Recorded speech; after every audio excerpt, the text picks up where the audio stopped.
Welcome to the Viking Spotlight. This is a podcast about people, events, and projects in the North Canton City School District. I'm your host, Jeff Wendorf. When people think about the school district, they often think about teachers, principals, and other district folks that they see often. And they often forget about the people behind the scenes who make education possible and make our schools run.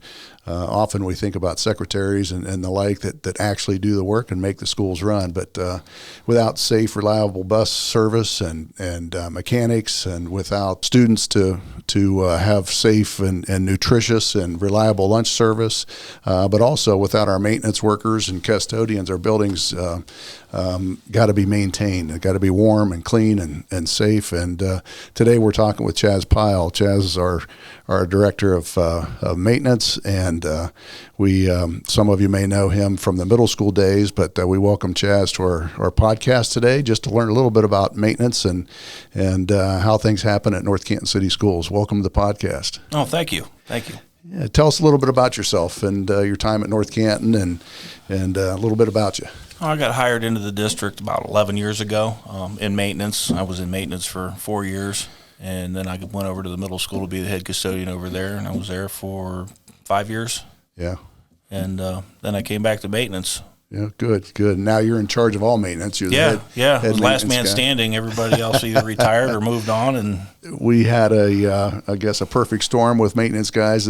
We lost 3 or 4 or 5 of them actually at one time there within a year, and just the timing that they all retired and went out. But we're sure glad you're in the spot you're in, and I know you've gotten a little bit of notoriety, and you're infamous around the middle school for those that went through and knew you then, and the staff, and appreciate your work there. But so you were at the middle school, and of course folks on Facebook that know the purse story about the purse behind the locker, and I think it's your fault. You found it at first, I think, behind the locker, and so I know Mrs. Doyle has worked on that a lot through Facebook and through communications on our Facebook page. But so you just came upon that purse at some point.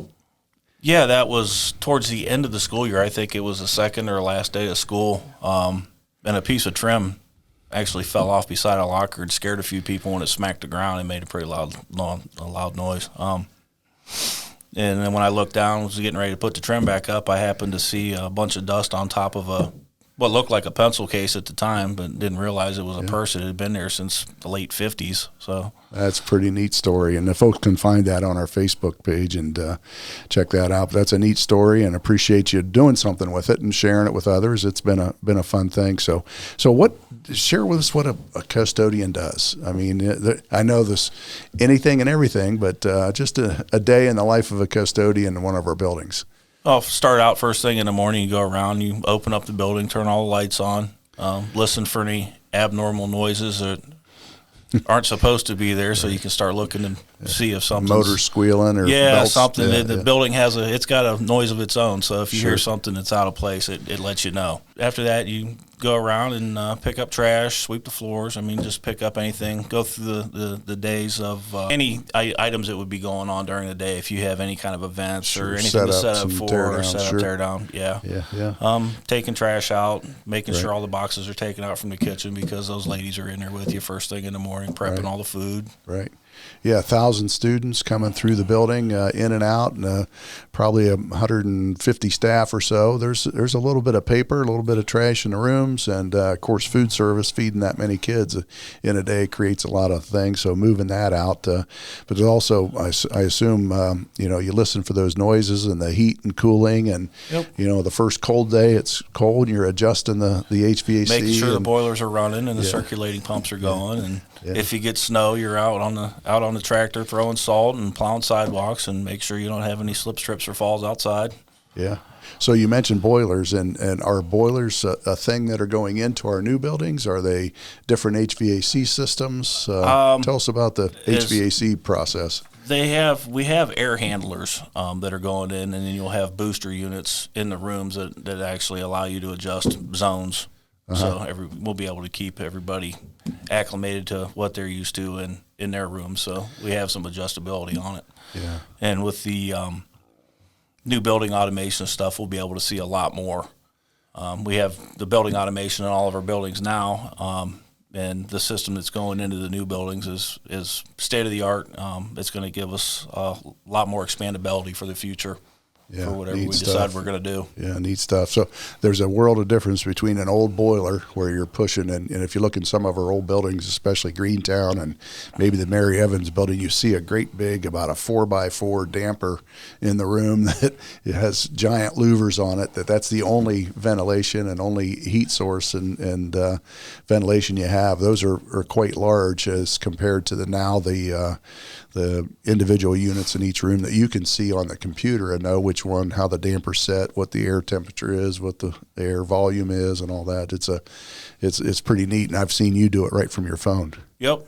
Yeah, from my phone or my laptop, either one. So yeah, I'm monitoring everything pretty much 24/7. And if I get a phone call or an email or text message that somebody's cold or somebody's hot, we can make adjustments on the fly. Right. Yeah. Don't even need to go to the building to do it. Nope. Yeah, that's neat. Neat stuff.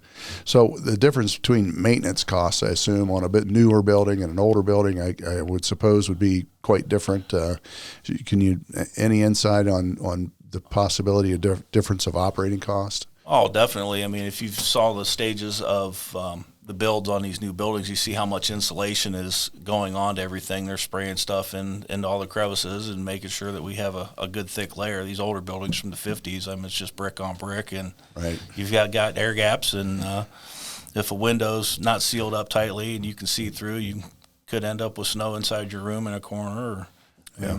We've got everything sealed up really good now. I mean, with windows and the buildings that we have. But we're going to be in a much better spot cost-wise with these new buildings and the energy savings that we're going to have. Right. And one of the things I think we've had in recent years is the ability to monitor all of our HVAC systems and what we call setbacks, being able to make sure the lights are out and we're not heating a room from 4 o'clock in the afternoon till 5 in the morning. We've got the temp turned down, and we know that when it's occupied, we're able to make it comfortable, but don't have to do it when they're not occupied. Oh, definitely. Yeah. Areas that are in use, like our gyms, our athletic areas are in use a lot more than classroom areas are, so we can keep those up to a certain time, and we can adjust schedules for different areas. Yeah. And right. Holiday times, we can make sure everything basically just runs at about 60 degrees. Yeah. When there's nobody here, we just maintain a 60-degree temp until everybody comes in. Right. Yeah. You talked in our offices, in our conference rooms. If you happen to be in a meeting about 5 o'clock and you don't notice the systems running during the day, and you talk about a building's noises and sounds, and basically, I guess it's life. But when it shuts off, it gets really weird quiet quickly. Yeah, it's pretty eerie when everything shuts down. You don't have the normal drone of all the motors running. Right, yeah. So a building that does have life, I guess, yeah. So you've probably seen some unique things in our, even bizarre challenges in our old buildings and in our district. Is there a story or two you could share with us about any of our old buildings besides the purse? Yeah, the purse, that was probably the most interesting. Before they redid the power plant down here across from the new Claremont building, old Claremont building, when we had power outages, they always were blaming it on squirrel damage. Right. We kept having the blackouts in the different schools, and then you always notice which emergency lights aren't working, where you need to replace batteries on stuff, because when the power goes out and the emergency lights come on, and some areas get dark pretty quick when the batteries go dead. Right. Those and are that only was there for egress and not to maintain everybody functioning in the building. Yeah. And true or not, I don't know, but the squirrels were to blame for several of those. And I remember having quite a few of those blackouts, if you will, at the Greentown building especially. Yeah, Greentown they had issues up there. Yeah. But this power plant here was Claremont, and basically this area around here, the middle school was always tied in with that also. Yeah. So one of the sacrifices our maintenance guys get to make is to go plow snow. I complain about going and doing road checks at 4:30 and Mr. Henney and so on, but you're there plowing snow at 2 in the morning or even all night. Sometimes earlier. Yeah, and depending on the timing of it and all that, and then most of our kids and some of our staff, they try to influence us once in a while. But you ever get any influence from our staff or students trying to say, hey, slow down on the plow? It's happened when I was at the middle school. They said, "Hey, can we have a squirrel day when we try and make the power go out, or we got to pull together to make you plow a little bit slower so we can have a snow day."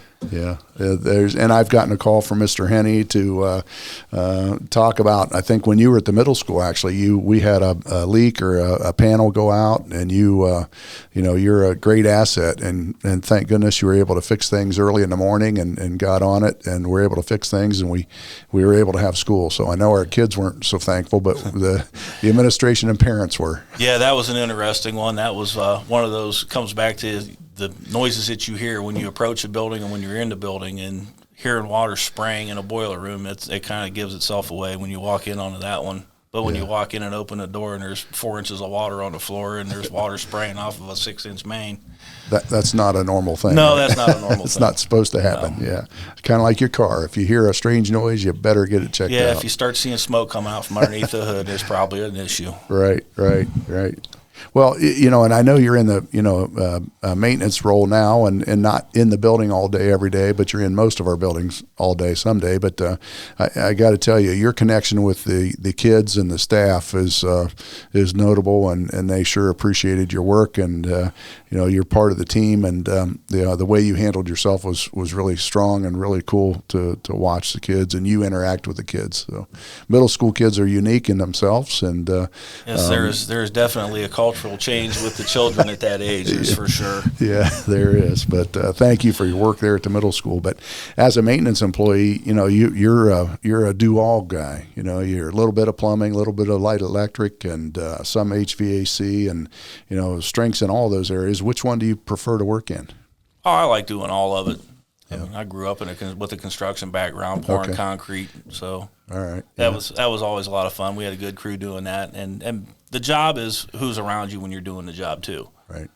I mean, you can butt heads with people, and your day will be miserable all day, every day, or you can get along with everybody and make sure that everything just kind of moves smoothly. Sure, we can get through it together. That's right. Teamwork, and it might not be the way it's supposed to be, but we'll get it there as soon as we can. Yeah. Main thing is the lights are on, doors are open, and everybody's comfortable in the building. Right. Yep. That's right. Yep. Learn at high levels. Well, your job takes a little shift in the summer, and typical summer when the students and teachers leave. What do you try to accomplish over summer months? That's usually when most of our build projects go on. It's basically like a honey-do list at home. You get a honey-do list at work. Right. You have the wants and needs, and then you have to prioritize. And this year it's going to be real busy with all the moves and everything going on with the new buildings. The things that we normally would be doing are going to be different because we don't have the cleaning and scrubbing of the old buildings, because they're going to be getting knocked down. Don't have to put the Band-Aids on some of those old buildings. No duct tape and tie wire on that one.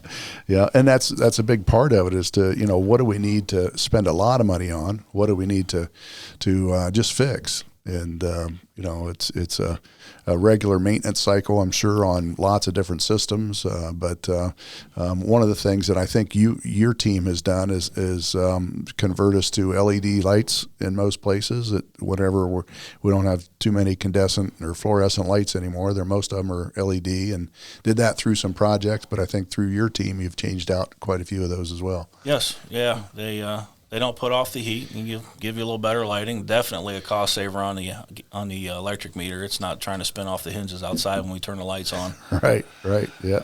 And it's not as taxing on the electrical system. Yeah, good. Well, so any special projects? I know we're moving basically 5 buildings to 2 this summer with our primary and intermediate buildings. Anything that folks would see at the high school or middle school that you have on track for the summer that you know of yet? Not as of yet, but things change daily. Yes, they do. Right. Well, one of your jobs is to work with the head custodians at each building, and they're your team that I was just speaking about. But how did your 5 years as a head custodian help you work proactively with our current head custodians? Oh, just learning the cleaning side of it and what those guys go through on a daily basis, as far as mopping and sanitizing. Yeah. Going through. We went through a couple different training seminars, and they gave us different products and different ways of cleaning stuff. So we're not just pushing dirt around; we're actually getting the dirt up, cleaning, sanitizing, making sure that all the touch surfaces are clean, and good. Keep down on the germs, especially in cold and flu season. And with COVID, it was that was a whole new animal in itself. It's a whole different world there for a while, wasn't it?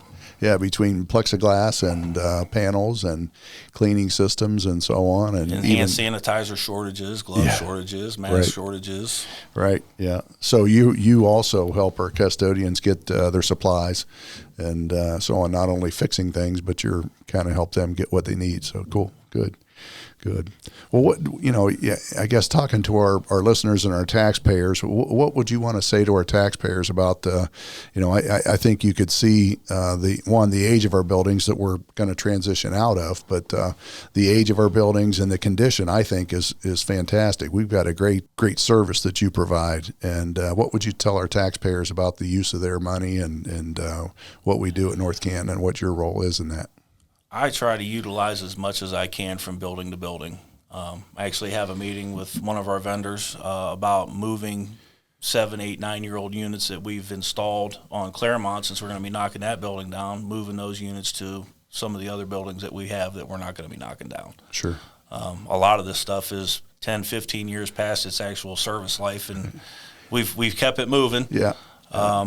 A lot of parts replacing and just trying to keep things alive, but you can only get so much out of it. Yeah, I should have done my research, but I forget our total square footage on all of our buildings. Do you know it by chance? Not right offhand, I don't. I want to, and I could be wrong on this, so I'll check and clarify at a future podcast, but I was thinking like 800,000 square feet. Does that sound maybe close? As total footage, I think we're closer to like 1 million square foot on roofing surfaces. Yeah, I know the high school alone is 360,000 square feet, I believe, and I'm sure with all of our buildings we'll get there. And the two new buildings are over 104,000 each, so not any smaller than our other ones we're leaving. So no, lots of square footage. It's going to be nicer having everything closer together.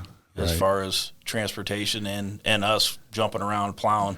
Right. That building out in Greentown, that's the tricky one out there. You got to get out there before 5 o'clock or you're getting run over of a State Street. Yeah, so you've got a lot off of State Street. You got one off the alley and then another one, two off the side street there. So there's not one nice loop around the building to get to. So, I looked at the forecast, and we're into the second week of February here, and it looks like we're not going to hardly get it down below 32 or below freezing for the next, even at night, for the next 4 or 5 weeks, if the weatherman stays consistent. Of course, he's the one that always changes things, but that helps. We may get some snow in there, but it's not a deep freeze or it's sitting, hanging around in our parking lots. Yeah, well, we're ready for it when it shows up. We've got a truck loaded with salt ready to go. Yeah, good. Well, we appreciate that, and I know the parents do too. The kids maybe not so much, but we like snow days like they do. So right. Even though the day doesn't stop, you work remotely. Yeah, good stuff. Well, what's one thing that you want all the taxpayers to know about how we treat and maintain our buildings? We do the best that we can to make sure that everything runs 100% efficient with the buildings and with the equipment that we have. Yeah. Trucks are a main part of getting around, getting the parts. We got our Bobcat for loading and doing other projects around the district. Yeah. And I think what folks don't see is we've got you and your team that are able to do the day-to-day fixes and even some of those projects. Mm-hmm. And we don't just hire out to an HVAC vendor or a electrician, an electrical company or an HVAC company unless we have to. And you save the district a lot of money by taking care of things, yourself, and we do it in-house. So your value is, I want you to know you're appreciated, and it's helped us a lot. And we thank you for your work and your team's work. And Chaz, you mentioned Chaz at the middle school, and everybody says, "Oh, I love Chaz." So they miss you. They miss you, but we love you at the district. So, and you're helping all of our buildings, so we appreciate it. Yeah. Well, thank you very much. Yeah, thanks for being on today. And if there's anything else, you think of, we can certainly add it to a future podcast. Oh, so, definitely. Yeah, great. And thanks for being with us today. And I want to thank our listeners for joining us today. The podcast is a great way for us to share information about the school district and with residents and families. If you have any questions about our podcast or want to suggest a topic for us to cover, make sure to email us at vikingspotlight@northcantonschools.org. And we also welcome your thoughts regarding future podcasts or any ideas. Thanks for listening, and thanks for being with us, Mr. Pyle. I've got one thing to add. This is kind of a neat little story. I got an email back at the end of January, and I didn't even share this with you. You probably don't know it, but here's the email. It says, "Good morning. I wanted to commend Mr. Pyle for helping me with my car today. I was picking up my daughter at the high school this morning, and he was plowing the parking lot. Speaking of noises, my car was making this loud grinding sound, a metal grinding sound. It was getting louder and louder. When I picked her up, I pulled over and looked for the third time what was making the noise, and Mr. Pyle pulled over, got under the back of my car, and fixed it easily. I just want to acknowledge that he came over immediately and helped, and I appreciate his kindness, and he didn't have to go to send me to the mechanic to get it fixed. So thank you for having a good guy out there representing North Canton City Schools. So kind of a cool story. Yeah, and wonderful. Thanks for what you do for our kids in our district, and we appreciate that. Oh, thank you very much. Yeah, all right, good. Well, thanks to our listeners. We appreciate everybody's attention and listening to this podcast, and we wish everybody well, and we'll talk to you next week. Go Vikings.